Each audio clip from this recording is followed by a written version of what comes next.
សួស្តីថ្ងៃនេះយើងនឹងរៀនបង្កើត created field ជាមួយគ្នាសំទោស calculated field ជាមួយនឹងគ្នាអញ្ចឹងបើសិនជាបងប្អូនមើលមកខាងស្ដាំដៃនិងជ្រុងខាងលើនេះ quarter 1 January ទៅ March quarter 2 April ទៅ June quarter 3 July ទៅ September quarter 4 October ទៅ November នេះនេះគឺជា calculated field ដែលយើងបង្កើតឡើងទេហើយ calculated field នេះគឺវាមានទំនាក់ទំនង direct ទៅជាមួយនឹង table របស់យើងនេះឧទាហរណ៍ table របស់យើងនេះមាន subcategory មានចំនួនដែលលក់បានក្នុង subcategory មួយនិងមានចំនួនទឹកលុយដែលលក់បានទៅតាមចំនួននៃ subcategory នេះហើយនឹងមានប្រាក់ចំណេញចំនួនប្រាក់ចំណេញបន្ទាប់ពីលក់បានមកទៅតាម subcategory នីមួយៗនេះឧទាហរណ៍ថាឥឡូវនេះនៅក្នុងករណីនេះខ្ញុំចង់មើលទៅលើ quarter 1ទី1ដែលលក់បានប្រមាណចំណេញប្រមាណលក់បានចំនួនប្រមាណណាគឺខ្ញុំចុចទៅលើ quarter ទី1ទៅវាបង្ហាញអានេះខ្ញុំចង់មើល quarter ទី2ខ្ញុំចុចទៅលើ quarter ទី2ទៅនេះគឺជាចំនួន accessory ដែលលក់បាននិងប្រាក់ចំណេញនៅក្នុង accessory នីមួយៗហើយបើសិនជាខ្ញុំចង់មើល quarter ទី3ខ្ញុំចុច quarter ទី3ទៅណាចង់មើល quarter ទី4ខ្ញុំចុច quarter ទី4ទៅចង់មើលទាំងអស់ខ្ញុំចុច all ទៅវាចេញទាំងអស់មកណាហើយវាខ្ញុំចង់មើលតាមឆ្នាំគឺខ្ញុំចុចយកតែឆ្នាំមួយទៅប្រហែលឆ្នាំ2021ទាំង4 quarter ហ្នឹងលក់បានប្រមាណណាអញ្ចឹងយើងនឹងរៀនបង្កើតទៅcalculated field ខាងលើនេះជាមួយនឹងគ្នាឥឡូវនេះខ្ញុំនឹងលុបវាចោលសិនដើម្បីបង្កើតវាម្ដងទៀតជាមួយនឹងគ្នាអញ្ចឹងខ្ញុំលុបវាចោលហើយខ្ញុំមើលកន្លែង total នេះខ្ញុំដកចោលហើយខ្ញុំលុបquarter cell ចោលមួយទៀតដើម្បីបង្កើតវាឡើងវិញសាថ្មីទាំងអស់អញ្ចឹងយើងដឹងហើយមិញគឺទី1យើងត្រូវការ table ណាយើងចុចទៅលើ table ចុចលើ show me ចុច table ចុច show me ម្ដងទៀតបិទទៅវាវិញបិទវាទៅវិញហើយបន្ទាប់មកយើងចាប់យក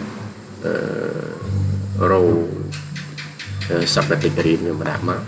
អញ្ចឹងឥឡូវគឺ subcategory នេះវាបានបង្ហាញហើយថាមានស្អីខ្លះ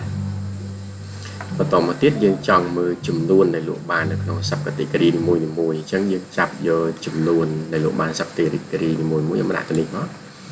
ចេញណាអញ្ចឹងឧទាហរណ៍ថា accessory លក់បានប៉ុណ្ណឹងចំនួនប៉ុណ្ណេះណាឥឡូវបើយើងចង់មើលទៅលើចំនួនលុយដែលលក់បាននៅក្នុង subcategory នីមួយៗយើងអាចចាប់យកមកដាក់ពីក្រោមនេះក៏បានដែរណាបើឲ្យវែងឆ្ងាយចាប់យកដាក់សំទុះចាប់យកដាក់ទៅនេះមកស្រួលជាបាទគឺវាចេញនេះណាចំនួន subcategory accessories នេះមានចំនួន2976លក់បានជាលុយគឺ1667,380ណាហើយបើសិនជាយើងចង់មើលប្រាក់ចំណេញយើងចាប់យកប្រាក់ចំណេញហ្នឹងមកដាក់កន្លែងនេះមកអញ្ចឹងប្រាក់ចំណេញណាឥឡូវយើងចាប់អូសយើងដាក់ចុងនេះមកបាទវាមកហើយអញ្ចឹងនេះគឺ subcategory នេះគឺជាចំនួននៃ subcategory នីមួយៗនេះគឺជាប្រាក់ដែលលក់បាននេះគឺជាប្រាក់ចំណេញដែលលក់បាន subcategory ចំនួនប៉ុណ្ណេះបាទហើយបើយើងមើល table យើងនេះវានៅខ្វះបន្តិចទៀតគឺវាខ្វះtotal អញ្ចឹងយើងចុចទៅលើម្ដងទៀតយើងចុចទៅលើ analysis នេះមកតមកយើងរកមកពាក្យ total ហើយបន្តមកទៀតយើងចុច show column grand total ចុចលើវាមកអញ្ចឹងវាបង្ហាញអានេះណាគឺជា grand total ចំនួនសរុបទាំងអស់នេះឧទាហរណ៍ quantity របស់ accessory ទាំង17មុខយើងគិតពីចំនួនដែលលក់បានសរុបនោះគឺវាមាន37,873ហើយបើគិតជាលុយលក់បានគឺ2លានណា297,201ណា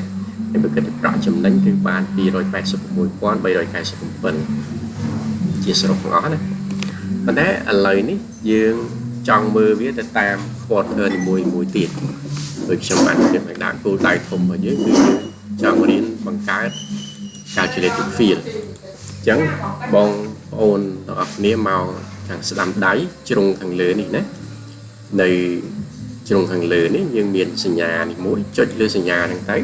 và tỏ móc bong ôn ai đừng khơi create calculated field cho lừa create calculated field màu nè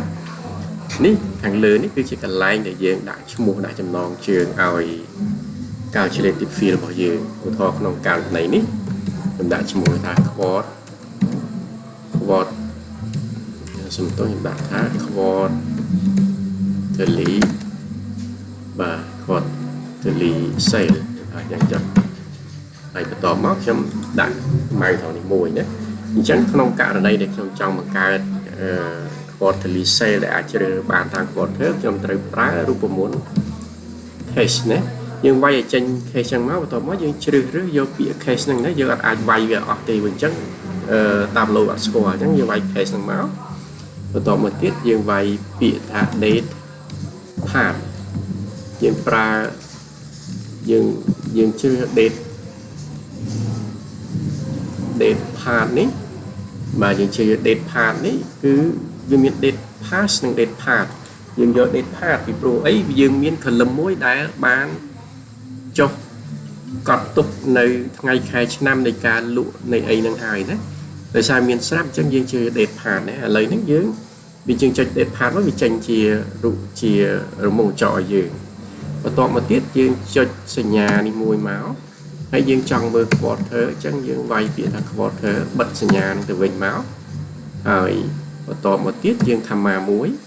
ấy dương chặt đám chơi cho cả lầm đại dương chọn ở việc phòng bài để cho quạt thở nữa dương miền cả lầm muối mua tha cả lầm ngày khai nó cứ order date nó chẳng dương vay order date đi máu chẳng những cho chơi order date thì màu đấy tỏ máu dương cho toàn máu hãy dương vay biệt thà vẹn đấy dương còn vay ở bởi vì tranhยังhãy dương ta sẽ lệch lưu viên đấy ở computer có dương đã thà vén vón dương đã thà đén chẳng máu đén vón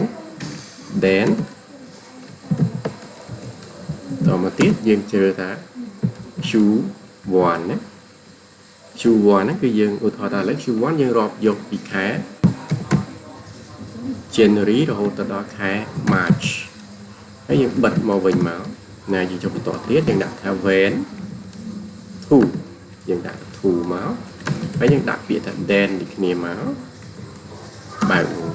bà cái này là như nhà nghiệp pì này cái này là nhà pì máu dương đặt chú thú hay dương đặt nhà smart chú thú smart trầm mát chẳng dương do bị April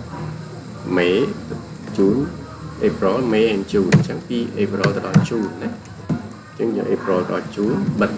pì năng ngồi bên má nhà mình cái đó là pì nữa cho một toàn tiết vén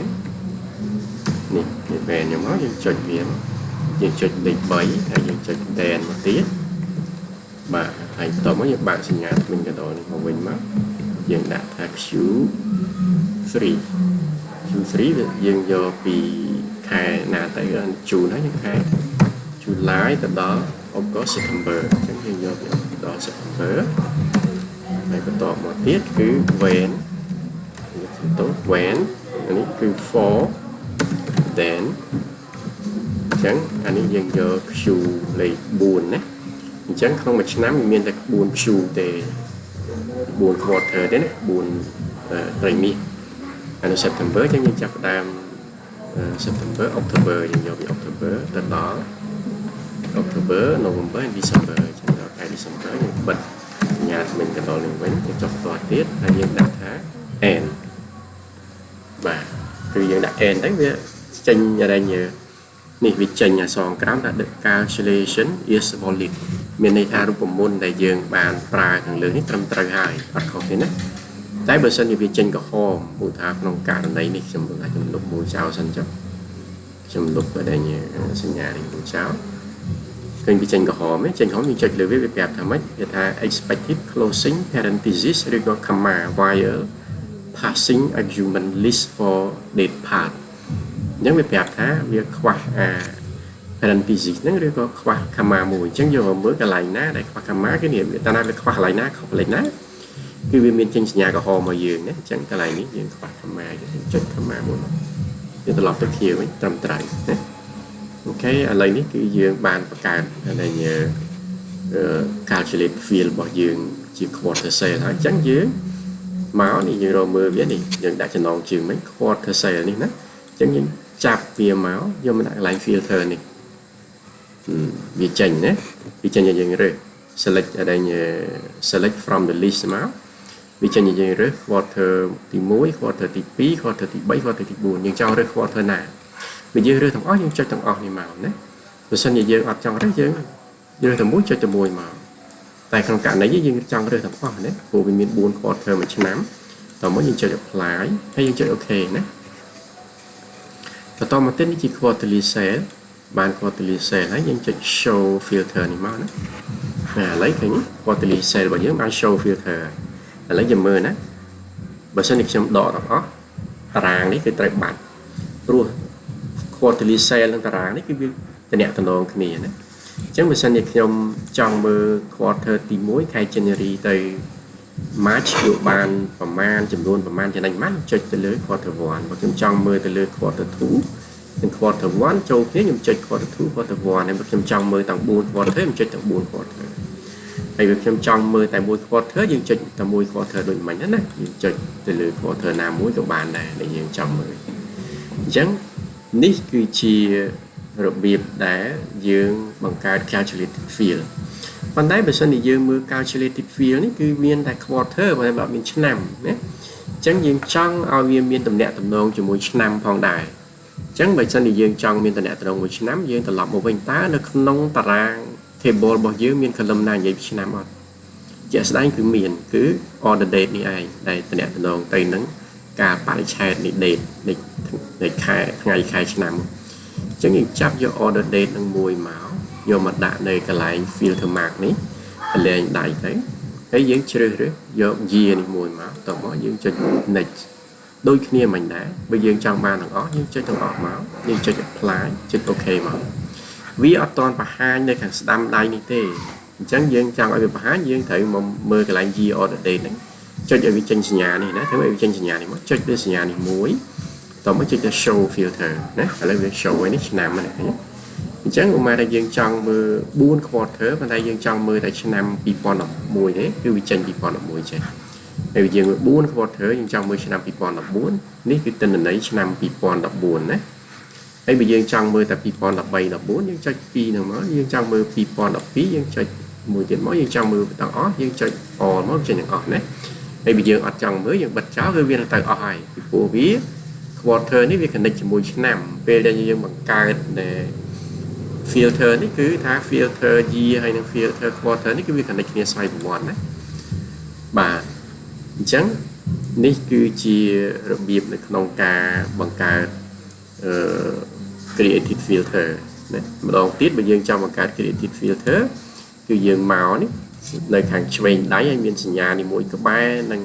សញ្ញា filter នេះចុចលើហ្នឹងមកវាមាន creative filter creative parameter group by date source អីជាដើមណាបាទអញ្ចឹងនេះគឺជារបៀបនៅក្នុងការបង្កើត creative filter របស់យើងដើម្បីយើង control មើលពីការវិវត្តនៃប្រតិបត្តិការរបស់យើងនេះគឺជាតារាងដែលបង្ហាញប្រតិបត្តិការរបស់យើងគឺប្រតិបត្តិការលក់និងប្រតិបត្តិការប្រាក់ចំណេញបាទខ្ញុំមានប៉ុណ្ណឹងអរគុណច្រើនហើយជួបគ្នានៅមេរៀនក្រោយទៀតអរគុណ